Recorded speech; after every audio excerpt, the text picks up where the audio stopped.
E aí a gente vai agora aqui no meu index da pasta DB, não do esquema, tá? A gente vai configurar a conexão com o banco de dados.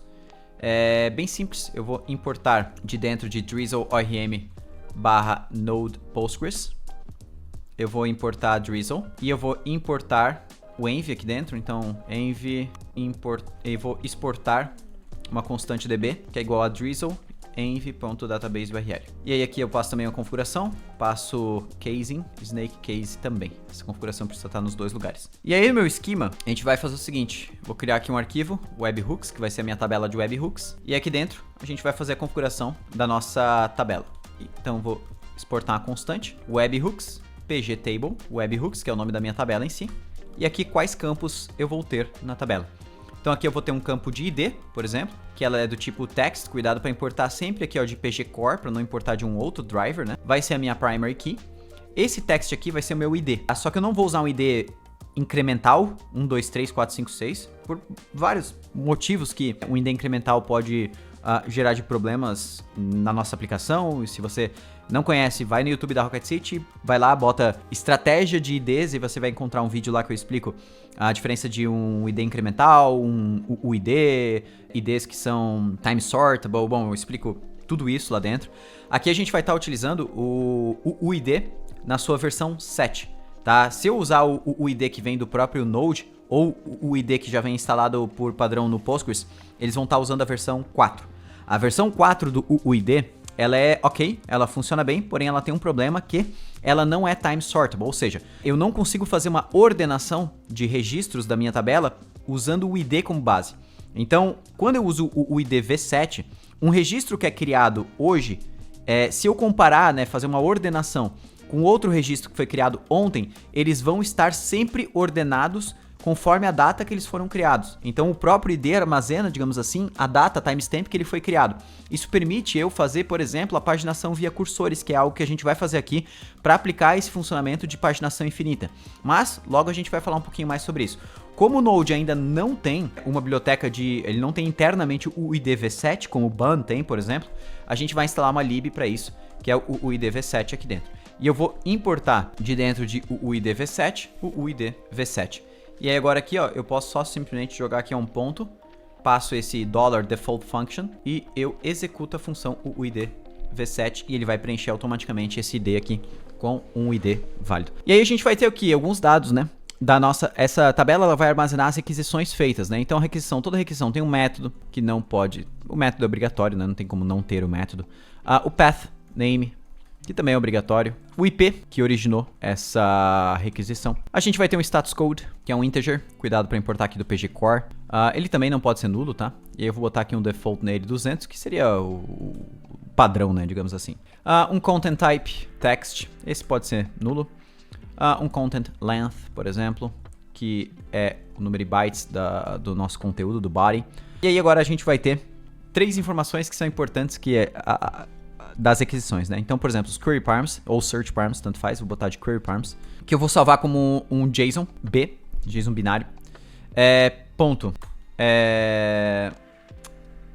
$type, isso aqui me permite fazer a tipagem do JSON, senão ele vai ficar como any, e aí eu falo que esse JSON ele vai ser um objeto, um record, onde a chave é uma string e o valor é uma string, ou seja, os query params sempre a chave deles é uma string e o valor deles é uma string. A gente vai fazer headers, mesma coisa, só que os headers, eles não podem ser nulos, né? Toda requisição tem headers. O body da minha requisição poderia salvar como JSON também, mas eu vou botar ele como text, porque nem todas as requisições vão usar JSON, né? O usuário pode fazer uma requisição enviando um arquivo, por exemplo, um multipart form data, então eu vou deixar um formato mais aberto. E o created at, para salvar quando que essa requisição foi feita, então eu vou usar aqui o campo timestamp do Postgres e default null para ele preencher automaticamente com a data atual. Aqui agora, no meu esquema index, eu vou só reexportar isso aqui, ó. Então, export from, a gente chama isso aqui de barrel file, um arquivo que ele reexporta os arquivos internos. Eu não faço isso com todos os arquivos, mas com isso aqui eu faço. E agora aqui no index eu venho, importo o meu schema, faço dessa forma aqui, ó, asterisco as schema. E aí eu passo o meu esquema aqui nas configurações do Drizzle. E pronto, com isso o Drizzle já está configurado. E agora o que eu posso fazer para testar, né, que tá tudo funcionando? A gente vai fazer o seguinte, olha só. Eu vou aqui no meu package.json E eu vou criar 3 scripts aqui dentro. Ou melhor, 4, né? Mas 3 por enquanto. db generate, que ele vai rodar drizzle-kit generate. db migrate, que ele vai fazer a mesma coisa, porém rodando o comando migrate. E o db studio, que ele vai fazer a mesma coisa, só que rodando o studio. Então, olha só, vamos lá. Primeiro, db generate. O que esse comando faz? Ele lê os arquivos de esquema e gera o SQL necessário para criar as nossas tabelas no banco de dados ou fazer modificações, certo? db migrate, ele executa as migrations no nosso banco de dados.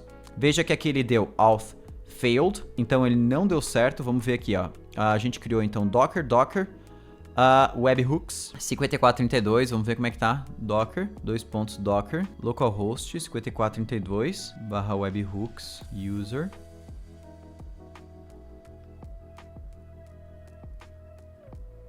Password authentication, password, tá escrito certinho. Docker, ps, deixa eu dar um docker compose down, remove orphans, deixa eu subir ele de novo. Pnpm run db migrate. Agora deu certo. Eu acho que eu tinha rodado um container com o mesmo nome de um outro container que eu já tinha.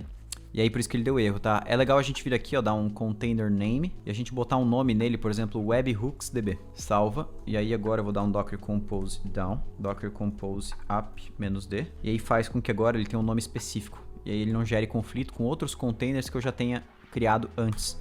Vou dar um migrate, agora rodou, tá? Então já criou a tabela.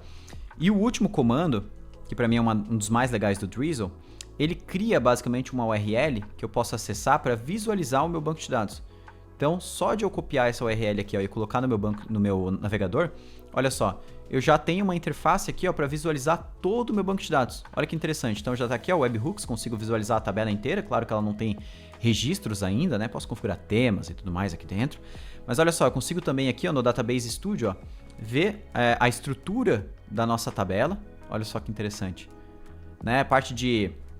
Se a gente tiver usando a parte de RLS, cara, tem muita coisa. As views, enums, né? Os esquemas que a gente tem. Tem até a visualização. Cara, muito legal mesmo, assim, o Drizzle Studio é uma das melhores ferramentas que eu conheço, assim, pra mexer no banco de dados, criar registros, filtrar. Isso, cara, é muito legal mesmo. Então, depois, caso você nunca tenha utilizado, dá uma olhadinha mais a fundo, né, pra utilizar essa ferramenta, tá?